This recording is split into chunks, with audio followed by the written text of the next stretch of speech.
দর্শক আমন্ত্রণ ইভ্যালির সৌজন্যে আমাদের নিয়মিত আয়োজন বীজ সংলাপ অনুষ্ঠানে আপনাদের সাথে রয়েছি আমি সুলতান আহমেদ।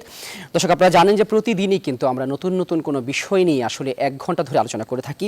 বীজ সংলাপে সারা দেশের ব্যবসা বাণিজ্যের নানা ইস্যুগুলো এই অনুষ্ঠানে আমরা আপনাদের সামনে তুলে ধরার চেষ্টা করি, পুঙ্খানুপুঙ্খ বিশ্লেষণ করার চেষ্টা করি। আজকে আমাদের যে বিষয়ে আমরা কথা বলতে চাই, দর্শক আপনারা জানেন যে বাংলাদেশের আর্থিক খাত কিন্তু গেল কয়েক বছর ধরে অনেকটাই ঝুঁকির মধ্যে চলছে, যার একটি বড় উদাহরণ হতে চলেছে বা হচ্ছে পিপলস লিজিং অ্যান্ড ফাইন্যান্সিয়াল কোম্পানিটি, যার আমানতকারীরা গেল সোমবার আন্দোলন করেছে মতিঝিলে। তাদের প্রায় 700 কোটি টাকা আটকে আছে কোম্পানিটিতে। কোম্পানিটি অবসায়নের জন্য সিদ্ধান্ত হয়েছিল বাংলাদেশ ব্যাংক থেকে আবেদন করার পরে আদালত থেকেও সেটি বলা হয়েছে। তবে নতুন করে যেটি বিষয় সেটি হচ্ছে আমানতকারীরা এবং সংশ্লিষ্ট অন্যান্য পক্ষ চাচ্ছে কোম্পানি নতুন করে আবার চালু হোক। সেই সব বিষয়ে বিস্তারিত আজকে আমরা আলোচনা করব। আমাদের সাথে এরই মধ্যে দুইজন অতিথি যুক্ত হয়েছেন। আমাদের সাথে যুক্ত হয়েছেন আতিকুল ইসলাম আতিক, তিনি কনভেনর প্রধান সমন্বয়কারী পিপলস লিজিং ক্ষুদ্র আমানতকারী কাউন্সিল। আমাদের সাথে একজন দেশবরেণ্য অর্থনীতিবিদ রয়েছেন, তিনি ডক্টর আহসান ইস মনসুর, নির্বাহী পরিচালক পিআরআই। আমরা এইসব তাদের কাছে আলোচনায় যাব, তবে যাবার আগে হাতে থাকা একটি রিপোর্ট দেখে আসতে চাই। করোনাকালে বন্ধ হয়ে গেছে দেশের অর্ধেকেরও বেশি কাগজ কারখানা, ফলে চরম দুর্দশায় পড়েছে এ খাত সংশ্লিষ্টরা। লাখো শ্রমিক, কর্মচারী কিংবা উদ্যোক্তা, হুমকিতে পড়েছে হাজার কোটি টাকার বিনিয়োগ। উদ্যোক্তা ও বিশ্লেষকরা বলছেন, মূল্য সংযোজনকারী ভারী এ শিল্পের সুরক্ষায় বিশেষ প্রণোদনার আওতায় এনে অর্থায়ন নিশ্চিত করা গেলে ঐতিহ্যবাহী শিল্পকে টিকিয়ে রাখা সম্ভব। কাগজ শিল্পের দুর্দশা নিয়ে বাবু কামরুজ্জামানের 2 পর্বের ধারাবাহিকের প্রথম পর্ব দেখুন। যুক্তরাজ্য থেকে উচ্চশিক্ষা শেষ করে দেশেই ভিন্ন কিছু করার স্বপ্ন দেখেন তরুণ উদ্যোক্তা মাহমুদ হাসান। বছর 4 আগে রূপগঞ্জে মোটা অঙ্কের বিনিয়োগে চালু করেন সিয়াম পেপার মিল নামের এই প্রতিষ্ঠান। করোনার শুরু থেকেই থমকে আছে এই কারখানার চাকা। আমরা এই 6-7 মাস ফ্যাক্টরি বন্ধ থাকার কারণে আমরা এখন আর্থিক সংকটে ভুগছি। আমাদের রানিং ক্যাপিটালটা আমাদের নাই এখন। তো এই মুহূর্তে সরকার যদি আমাদের পাশে না দাঁড়ায়, আসলে আমাদের যাওয়ার জায়গা থাকবে না। আমাদের ইন্ডাস্ট্রি আজকে 9 মাস বন্ধ। আজকে শুধুমাত্র এই ব্যাংকের অসহযোগিতার জন্য আমরা চালু মিলকে বন্ধ করতে বাধ্য হয়েছি। একটা গ্রেস পিরিয়ড সময় দিয়ে আমাদেরকে রিশিডিউল করে ব্যাংকের সুবিধাগুলো নেওয়ার সুযোগ করে দিলে আমরা ঘুরে দাঁড়াতে পারবো। বাংলাদেশ পেপার মিলস অ্যাসোসিয়েশনের হিসাব বলছে, দেশে নিবন্ধিত কাগজ শিল্প প্রতিষ্ঠানের সংখ্যা 114টি, যেখানে চালু ছিল 75টি কারখানা। কিন্তু করোনার ছোবলে এরই মধ্যে বন্ধ হয়ে গেছে 38টি।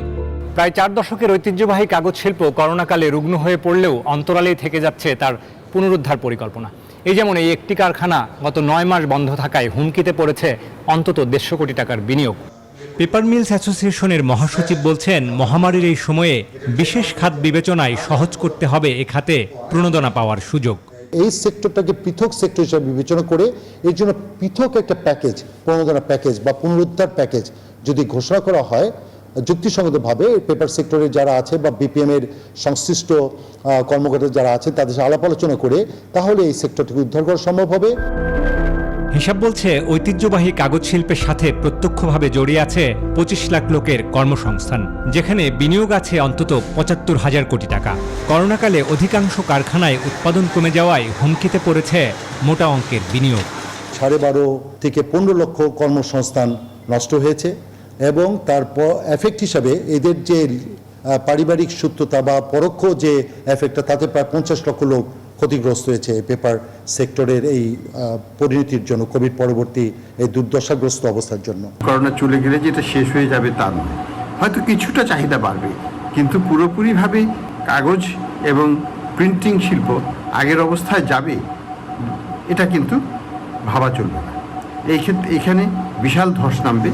হিসাব বলছে, কাগজ শিল্পের সাথে পরোক্ষভাবে জড়িয়ে আছে প্রায় 1 কোটি মানুষের জীবন জীবিকা, যাদের বেশিরভাগই এই করোনাকালে বিপর্যয়ের মুখে। বাবু কামরুজ্জামান, নিউজ 24, রূপগঞ্জ, নারায়ণগঞ্জ। দর্শক, করোনাকালে কিন্তু সব ধরনের শিল্প প্রতিষ্ঠান আসলে বিপদের মধ্যে রয়েছে। তার মধ্যে আমরা দেখছিলাম যে কাগজ শিল্পের যে পরিস্থিতি এবং সেখান থেকে উত্তরণের উপায় আমাদের সহকর্মী একটি চমৎকার রিপোর্ট তৈরি করেছেন। সেই রিপোর্টে দেখছিলাম যে বিষয়ে আমরা কথা বলছিলাম, পিপলস লিজিং আসলে বন্ধ হওয়ার পথে নাকি আসলে পুনরায় চালু হওয়া, নানা রকমের সংবাদ কিন্তু আমরা দেখছি। আমি আজকে সকালেও কথা বলেছি বাংলাদেশ ব্যাংকের একজনের সাথে, তিনি আমাকে যেমনটি বলেছেন একটু ওয়েট করতে, এবং তারা আসলে যেহেতু বিষয়টি আসলে আদালতের বিষয়, তারা আসলে এখনই এই বিষয়ে মুখ খুলতে রাজি নয়। তবে তারা বলেছেন যে যদি আগে আগের যারা পরিচালক রয়েছেন তারাও যদি আবেদন করে, সেই ক্ষেত্রে বাংলাদেশ ব্যাংক থেকেও সর্বোচ্চ চেষ্টা করবে এই কোম্পানিটিকে নতুন করে চালু করতে কিংবা অন্য কোনো কোম্পানির সাথে আসলে মার্জ করে দেওয়ার জন্য। আমরা শুরুতেই একটু আসতে চাই জনাব আতিকুল ইসলাম আতিক আপনার কাছে। আপনারা গেল সোমবার দেখলাম মতিঝিল জুড়ে আন্দোলন করলেন, কি দাবি দাওয়া নিয়ে আপনারা আন্দোলন করলেন এবং এখন সবশেষ পরিস্থিতিটা একটু আমাদের বলবেন। ধন্যবাদ আপনাকে এবং আজকে নিউজ 24 এর অগণিত দর্শক শ্রোতা আলোচক বৃন্দ সবাইকে। তো আমি একটু কাইন্ডলি আমার নামটা কারেকশন করার জন্য বলবো, আমার নাম মোহাম্মদ আতিকুর রহমান আতিক। আমি এই আমানতকারী আতিকুর রহমান এবং মোহাম্মদ আতিকুর রহমান আতিক, আমি এই সংগঠনের কনভেনার এবং প্রধান সমন্বয়কারী। ধন্যবাদ আপনি যে প্রশ্নটা করেছেন। আসলে পিপুল লিজিং এন্ড ফাইন্যান্স কোম্পানিটা হচ্ছে 1997 সালে একটা বাংলাদেশ ব্যাংকের লাইসেন্সধারী প্রতিষ্ঠান। এই প্রতিষ্ঠানের লাইসেন্স যেহেতু বাংলাদেশ ব্যাংক 1993 ব্যাংক ও আর্থিক প্রতিষ্ঠানের যে অর্ডিন্যান্স আছে নীতিমালা, সেই নীতিমালা অনুযায়ী এই আর্থিক প্রতিষ্ঠান ব্যাংকের তদারকি দেখভালের দায়িত্ব হচ্ছে সেন্ট্রাল বাংলাদেশ ব্যাংক। তো বাংলাদেশ ব্যাংকেরই একটি লাইসেন্সধারী প্রতিষ্ঠান, যে প্রতিষ্ঠানের আপনার শেয়ার আছে ঢাকা এবং চট্টগ্রাম স্টক এক্সচেঞ্জে। তো এগুলো দেখে সাধারণত নিরীহ যারা আমানতকারী আছে, আমাদের মধ্যে যারা আমানতকারী আছে শিক্ষক, সাংবাদিক, ছাত্র, ব্যবসায়ী, আপনার অবসরপ্রাপ্ত সরকারি বেসরকারি কর্মকর্তা, সাধারণ আপামর জনগণ মানুষরা তারা এইটা ভেবে দেখে টাকাটা যে বাংলাদেশ ব্যাংকেরই লাইসেন্সধারী একটি প্রতিষ্ঠান আর তারা আমানতে টাকা রক্ষা করবে।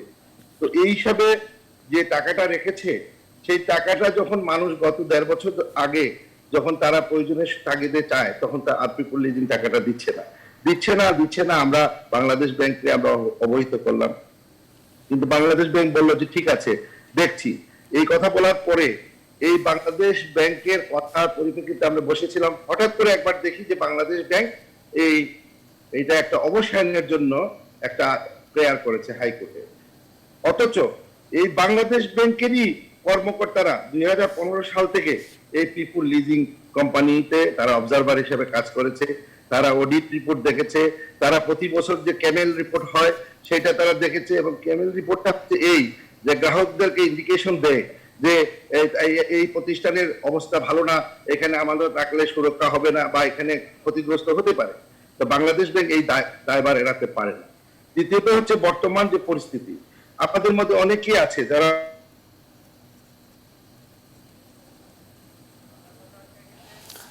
জনাব আতিকুর রহমান, আপনাকে শুনতে পাচ্ছি না আমরা যান্ত্রিক ত্রুটির কারণে। আমাদের সাথে আরেকজন যুক্ত হয়েছেন এরই মধ্যে আমরা দেখতে পাচ্ছি, সামিয়া বিনতে মাহবুব, তিনিও আসলে জয়েন্ট কনভেনার ও সমন্বয়কারী। আপনি একটু সামিয়া কি শুনতে পাচ্ছেন আমাকে?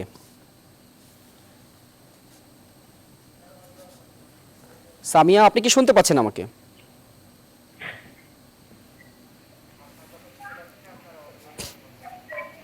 সামিয়া আপনার কথা আমরা শুনতে পাচ্ছি না, আপনি সম্ভবত মিউট মোডে রেখেছেন।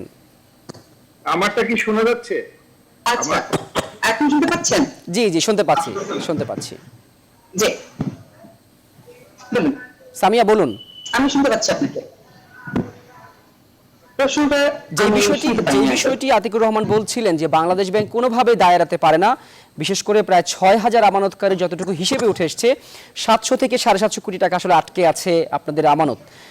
এই ক্ষেত্রে আপনারা আন্দোলনও করেছেন, এখন সবশেষ পরিস্থিতিটা কি, আপনাদের দাবি দেওয়া কি আসলে?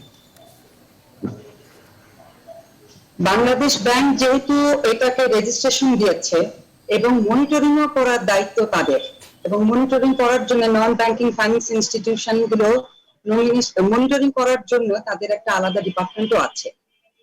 এবং এই প্রতিষ্ঠানটা 1997 সালে 97 সাল থেকে দিয়েছে। জি 97 সাল থেকে চলছে। এবং 15 সালে বাংলাদেশ ব্যাংক একজনকে বসিয়েছিলেন, তার নাম আমজাদ হোসেন, অবজারভার হিসেবে আছে, আমি ঠিক সেটা ভুলে গেছি, অবজারভার হিসেবে তাকে বসিয়েছিলাম। এবং আমরা যখন ডিপোজিট করতে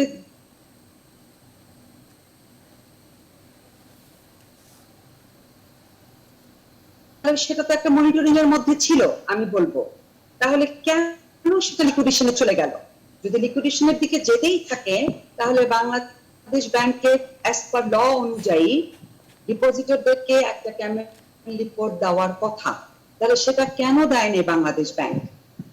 সেই প্রশ্নের 15 সাল উত্তর থেকে এটা সেই যদি প্রশ্নের খারাপ উত্তর অবস্থায় নিশ্চয়ই থাকে, সেই প্রশ্নের উত্তর নিশ্চয়ই সেটাই, আপনারা বাংলাদেশ অবশ্যই ব্যাংকের বাংলাদেশ ব্যাংক থেকে দায় আশা কিছু করেন। পারে না। আমাদের সাথে এতগুলো ডক্টর রাহসান এস মানুষের মনসুর টাকা। তিনি রয়েছেন, আমরা একটু তার কাছে যেতে চাই। জনাব মনসুর, আপনি নিশ্চয়ই আপনি দীর্ঘদিন ধরে আসলে বাংলাদেশের আর্থিক খাতকে ফলো করছেন। আপনি যেমনটি বিভিন্ন সময় সাক্ষাৎকারও বলে থাকেন যে আর্থিক খাতে আসলে যেই সমস্ত নিয়ম এবং অনিয়ম তোয়াক্কা করা হচ্ছে না, তারই কিন্তু প্রতিফলন এই পিপলস লিজিং এর মতো কোম্পানি, যেখানে 6,000 বিনিয়োগ আমানতকারী আটকে আছেন, যেখানে প্রচুর পরিমাণ, প্রায় আমার হিসেবে যেটি আমি দেখলাম 28,54,000 শেয়ার তারা আসলে পুঁজিবাজারে ছেড়েছে, যার মধ্যে প্রায় 68% শেয়ার রয়েছে সাধারণ বিনিয়োগকারীদের কাছে।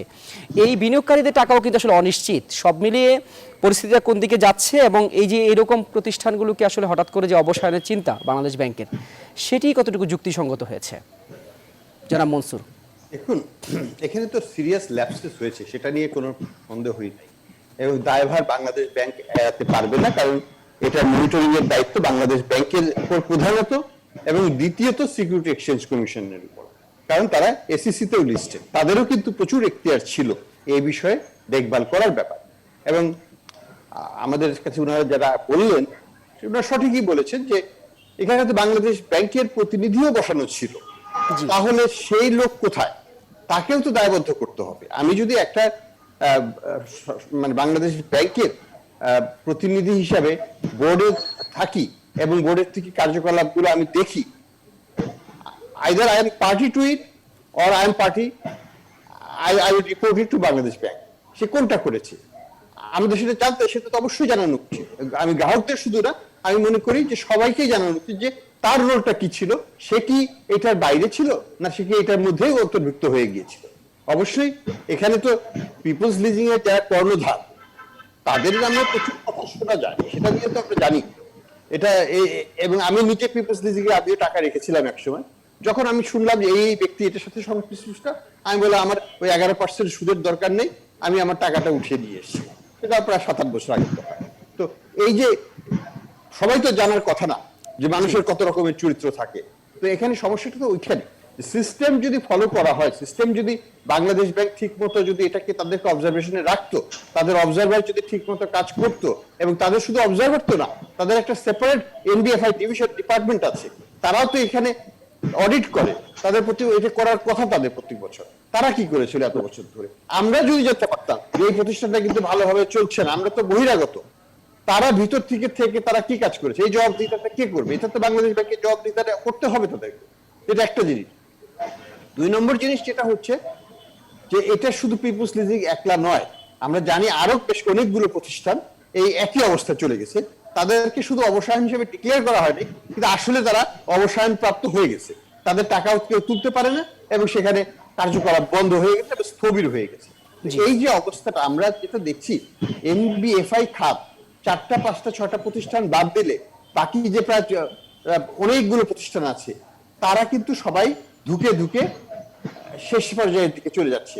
তো এই অবস্থাটা কতদিন বাংলাদেশ ব্যাংক বা বাংলাদেশ সরকার চলতে দেবে, সেটা কিন্তু একটা বিশেষ বিষয়। এখানে কিন্তু আমি বলবো এখানে হাজার হাজার কোটি টাকার আটকে যাচ্ছে বিনিয়োগকারীদের বা যারা সঞ্চয় করেছেন, এবং এই হাজার হাজার কোটি, 1-2 হাজার নয়, আমি বলছি tense of thousands of crore. এই টাকাটা যখন সরকারি ভাবে ডিক্লেয়ার করা হবে এটা নাই, তখন কি অবস্থা হবে দেশে?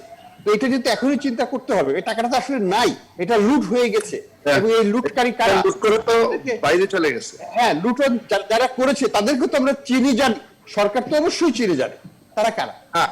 তাদের নাম কেন প্রকাশ করা হয় না? তারা কেন এখনো? এখানে আমি একটা জিনিস বলতে চাই আর কি, সেটা হচ্ছে যে এই যে টাকাটা বাংলাদেশ এর, এই টাকাটা আজকে দেখেন প্রশান্ত কুমার হালদার, সে একাই 3,500 কোটি টাকা নিয়ে কানাডা পালিয়েছে। বাংলাদেশে অনেকেই আছে এগুলা, তারা টাকা মেরেছে, পরিচালকরা আছে, তারা এখন ধরাছোঁয়ার বাইরে।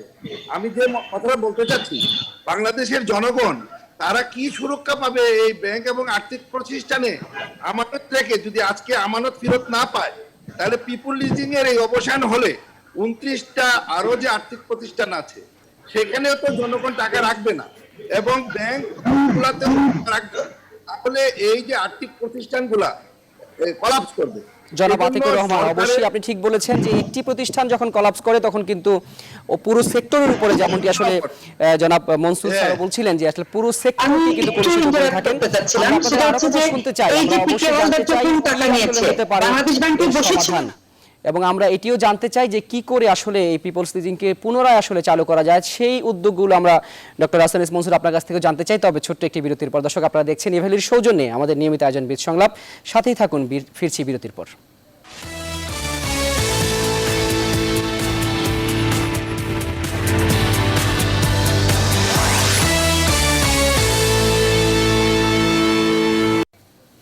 দর্শক আমন্ত্রণ বিরতির পরে আপনারা দেখছেন ইভ্যালির সৌজন্যে আমাদের নিয়মিত আয়োজন বিদ সংলাপ। আপনাদের সাথে রয়েছি আমি সুলতান আহমেদ। যে বিষয় নিয়ে আজকে আমরা কথা বলছি, পিপলস লিজিং কোন পথে, অর্থাৎ পিপলস লিজিং কি বন্ধ হয়ে যাচ্ছে নাকি আবার পুনরায় চালু হচ্ছে। যে বিষয়ে বিরতিতে যাবার আগে যেই বিষয়গুলো আমরা আলোচনায় উঠে এসেছিলেন, সবশেষ যতটুকু মনে পড়ে ডক্টর হাসান এস মনসুর আপনি বলছিলেন যে বাংলাদেশ ব্যাংকের এখানে দায় রয়েছে এবং তারা আসলে যেইভাবে চাইবে এটি আসলে সেইভাবে করা সম্ভব, কারণ বাংলাদেশ ব্যাংকই তো আসলে আদালতের কাছে আবেদন করেছিলেন। আমরা আপনার কাছে আসবো, তবে তার আগে আমরা একটু যারা দুজন রয়েছেন, আতিকুর রহমান আপনার কাছে একটু ফিরতে চাই। যেটি আপনি বিরতির সময় বলছিলেন যে আসলে বাংলাদেশ ব্যাংক কি আসলে চাইলে এটি পুনরায় চালু করতে পারে, বা সেই প্রক্রিয়াটা আপনারাও নিশ্চয়ই ভেবে রেখেছেন, সেটি কি হতে পারে? ধন্যবাদ আপনাকে। আসলে বাংলাদেশ ব্যাংক নিজেরাই আদালতে অ্যাপ্লিকেন্ট হয়েছে যে এটা অবসান করার জন্য। আবার বাংলাদেশ ব্যাংক এখন চাইলেই আবার আদালতে গিয়ে একটা প্রেয়ার দিবে যে নট ফেস, যে আমরা এটা উদ্যোগ করে নিলাম, এটাকে রিকনস্ট্রাকশন করব। এটা বাংলাদেশ ব্যাংকের সদিচ্ছার উপরে নির্ভর করে। বাংলাদেশ ব্যাংক এখানে যে ভূমিকাটা পালন করছে, যারা এই প্রতিষ্ঠানের পিপুল লিজিংয়ের হাজার হাজার কোটি টাকা মেরে চলে গেছে, যারা এখানে নামে বেনামে ঋণ নিয়েছে, তাদেরকে সুরক্ষা করার জন্য অবসানের জন্য দিয়েছে। আর অন্যদিকে যারা নিরীহ আমানতকারী, যারা এখন খেতে পাচ্ছে না, চিকিৎসা পাচ্ছে না, তাদেরকে মেরে ফেলার জন্য অবস্থান নিয়েছে। সুতরাং আমি মনে করি সলিউশন হচ্ছে বাংলাদেশ ব্যাংকের হাতে।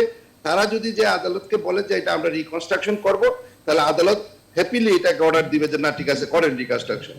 এখন এইটা বলটা বাংলাদেশ ব্যাংকের কাছে। আপনার এই মতামতটা নিয়ে আমরা ডক্টর মনসুর আপনার কাছে একটু ফিরতে চাই।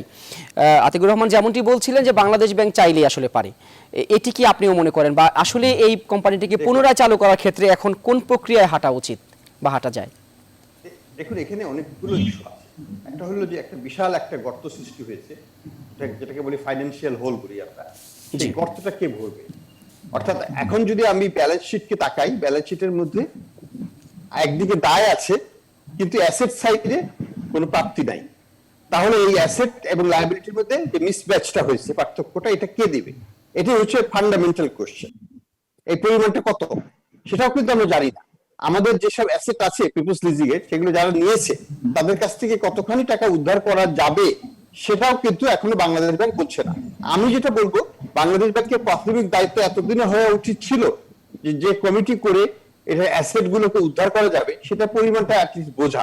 যেটা কি 2000 কোটি টাকা যদি অ্যাসেট টোটাল লায়াবিলিটি থাকে, টোটাল অ্যাসেট থাকে, তাহলে আমি কি 500 পাবো না 100 পাবো না 1500 পাবো? আমি জানি না এখন পর্যন্ত। এটা একটা জিনিস। টাকাটা কে দিবে? সরকার দিবে? বাংলাদেশ ব্যাংকের দেওয়ার ক্ষমতা নাই, সরকারের কাছ থেকে নিতে হবে। এটা এখানে একটা রাজনৈতিক সিদ্ধান্তের ব্যাপার আছে, কে টাকাটা ভর্তুকি দেবে।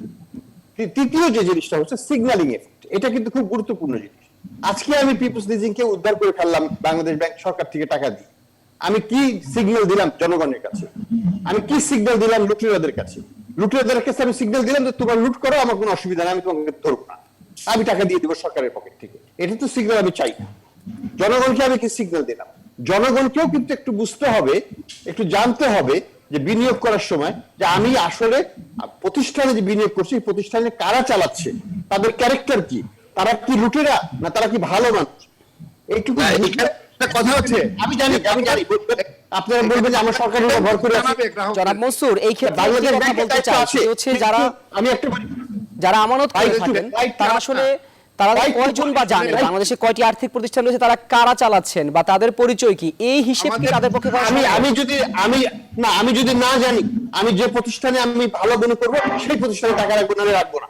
আমার টাকা এটা তো এই জিনিসটা তো এখন যেটা বলছেন এটা হচ্ছে যে বক্তব্যকে আমরা এখন কেটে ভুক্তভোগী না, না, তারা এই প্রতিষ্ঠানে যখন আমাদেরকে দেখিয়েছে যে নির্বাচন আপনারা একটা নন, আমাকে একটু বলতে প্রত্যাশীর সাথে চুক্তি, এই চুক্তিগুলো দেখিয়েছে আমাদেরকে যখন আমরা টাকা রাখতে গেছি। সেই জন্য এই আমরা প্রথমে- হোসেন সাহেব নিজে দেখিয়েছেন। আমি বলবো যে বাংলাদেশ ব্যাংকের প্রথম দায়িত্ব আমরা হচ্ছে দেখবো, আমরা আমরা বলতে চাই, রাখবোই। মনসুর ভাইকে বলতে চাই আপনাদের যে আমরা আমি- মাননীয় প্রধানমন্ত্রীর কাছে এবং মাননীয় অর্থমন্ত্রীর কাছে 3টি দাবি রেখেছি। একটা হচ্ছে যে ব্যক্তি ও ক্ষুদ্র আমানতকারী যারা রেখেছিল এখানে না বুঝে বাংলাদেশ ব্যাংকের গাফলতি সব কিছু মিলাইয়া তাদের মাত্র 700 কোটি টাকা, এই টাকাগুলা আপনারা যারা লুটেরা আছে বা যাদের কাছে আছে সেটা আপনারা কালেকশন করেন, কিন্তু এই টাকাটা আপনারা বাংলাদেশ ব্যাংক এই সরকারের একটা নীতির মাধ্যমে মাননীয় প্রধানমন্ত্রীর হস্তক্ষেপের মাধ্যমে তাদেরকে বাঁচান আগে, এরপরে এটাকে রিস্ট্রাকচার করেন পদ্মা ব্যাংক এবং ইস্টার্ন ব্যাংকের মতো। ইস্টার্ন ব্যাংক রিস্ট্রাকচার করে তো one of the best bank in Bangladesh.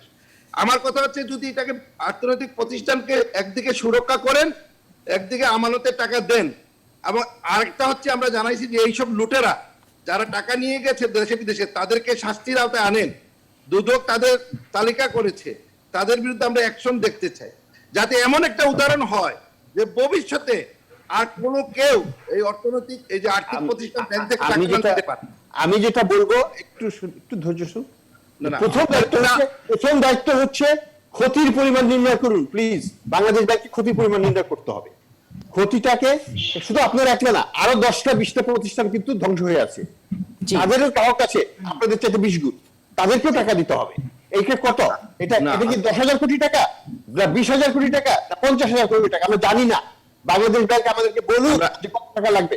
Please একটু ধৈর্য ধরুন। না, এটা তো একদিনে হয়নি, এটা তো আপনি যে- একদিনে হয়নি, এটা 4 আমি যেটা বলবো, এটা যতদিনেরই হোক সলিউশন করতে হবে, আজকে সলিউশন করতে হবে আগামীকাল। জি। মনসুর ভাই কথাটা জি। আমি উত্তর দিচ্ছি। বাংলাদেশ ব্যাংক ইতিমধ্যে অ্যাসেসমেন্ট করেছে, তারা 1.5 বছর আগে ঘোষণা দিয়েছে যে আমানতকারীদের আমানত আছে 2,000 কোটি টাকা, আর আমাদের সম্পদ আছে 23,000 কোটি টাকা, 2,300 কোটি টাকা। অর্থাৎ কাগজে কলমে দেখাচ্ছে যে তাদের সম্পদ এবং আমানতের যে ঋণ দিছে যাদের কাছে তার অর্থ বেশি। এই কথা বলে ইয়েতে গিয়েছে, তারা হাইকোর্টে গিয়েছে, হাইকোর্ট বলছে যে তাদের কাছে যারা পাও তাদের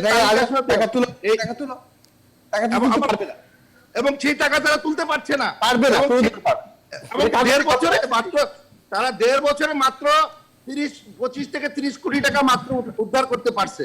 এটাই। সেখানে তার মানে বিষয়টি দাঁড়াচ্ছে যে মূল সমস্যা হচ্ছে টাকা ঋণ খেলাপি হয়ে গিয়েছে, দুর্নীতি হয়েছে, অনিয়ম হয়েছে, টাকা আসলে সেই প্রতিষ্ঠানের হাতে নেই, যেটি উদ্ধার করা আপনি যেমনটি বলছিলেন জনাব আতিকুর রহমান, যে আসলে এটি উদ্ধার করা সম্ভব নয়। এটি উদ্ধার করা সম্ভব না হলে কোম্পানিটি আসলে পুনরায় চালু করা যেতে পারে। সেই ক্ষেত্রে কি করণীয় আমরা পরের বিরতিতে এসে তা জানবো। দর্শক, সময় হচ্ছে আরেকটি ছোট্ট বিরতি নেওয়ার, সাথেই থাকুন। ফিরছি ছোট্ট একটি বিরতিতে।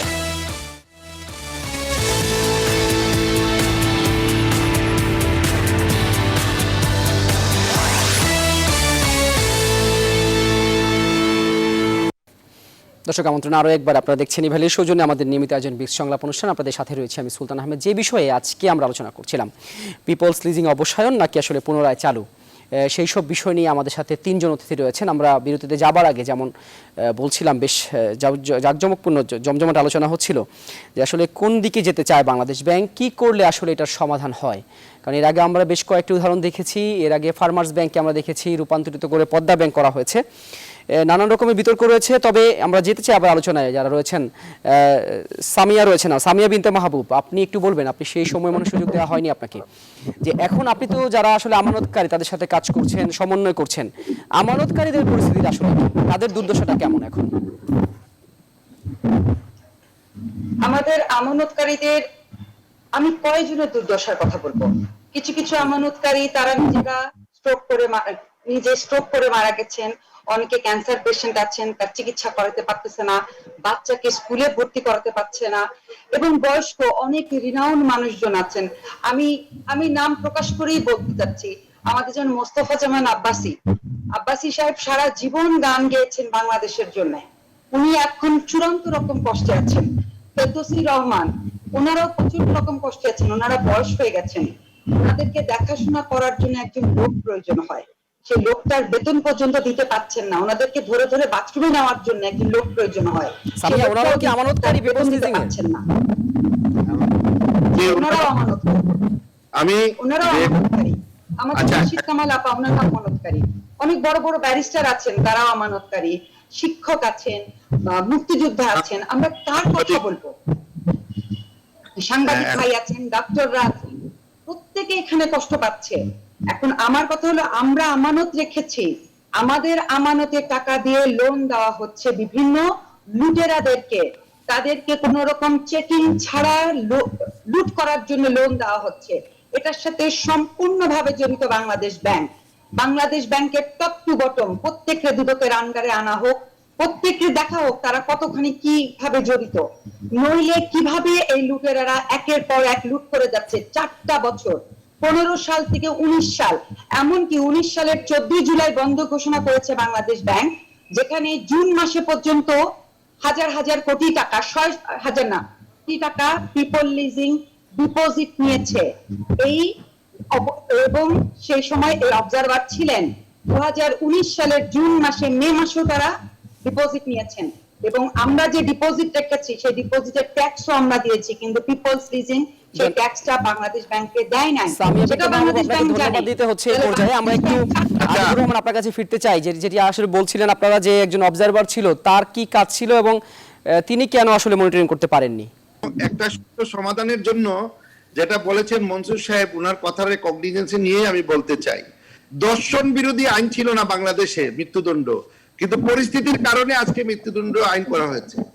আজকে একটা পিপল লিজিং দিয়ে এই অবসায়ন করতে গিয়ে যে যে প্রশ্নটা দাঁড়াইছে যে এইটা বন্ধ হলে আরো 33টা প্রতিষ্ঠান বন্ধ হওয়ার পথে চলে যাবে, ব্যাংক এবং আর্থিক প্রতিষ্ঠানে মানুষ টাকা রাখবে না। সুতরাং একটা আইন করা হোক যে আইনে যে এইরকম আর কেউ লুটেরা নিতে না পারে।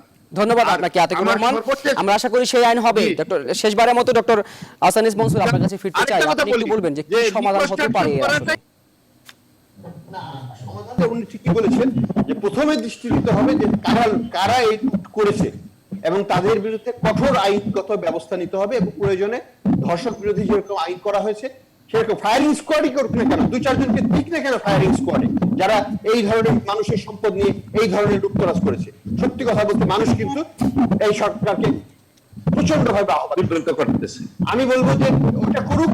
2 নম্বর হলো তারপরে আমানতকারীদেরকে উদ্ধার করার জন্য বিশেষভাবে একটা প্রচেষ্টা নেওয়া হোক। ডক্টর আহসানিস মনসুর, আপনাকেও ধন্যবাদ দিতে হচ্ছে। আমরা আশা করি বিশ সংলাপের পরের কোনো পর্বে আপনাদেরকে আমরা আবার অতিথি করে পাবো। দর্শক, আপনারা জানেন যে পিপলস লিজিং এর বিষয়টি এখন আসলে সবাই জানে পত্রপত্রিকার মাধ্যমে। এটি একটি উদাহরণ হতে পারে বাংলাদেশের আর্থিক খাতের যে অনিয়ম বিশৃঙ্খলা, সেটি আসলে দূর হোক। এটি সবারই চাওয়া, সবারই প্রত্যাশা যে বাংলাদেশের আর্থিক খাতে শৃঙ্খলা ফিরে আসুক, সাধারণ মানুষ যেন আমানত করে দুশ্চিন্তায় না থাকে, তারা যেন আসলে ঠিকমতো ঘুমাতে পারে, এবং যেই কমিটমেন্ট দিয়ে ব্যাংক এবং আর্থিক প্রতিষ্ঠানগুলো টাকা নেয় মানুষের কাছ থেকে, সেটি যেন তারা ঠিকমতো ফেরত দিতে পারে, সেই প্রত্যাশা রইল বিশ সংলাপ পরিবারের পক্ষ থেকে। দর্শক, আজকে এই পর্যন্তই। আপনারা ভালো থাকুন, সুস্থ থাকুন, দেখতে থাকুন নিউজ 24। ধন্যবাদ সবাইকে।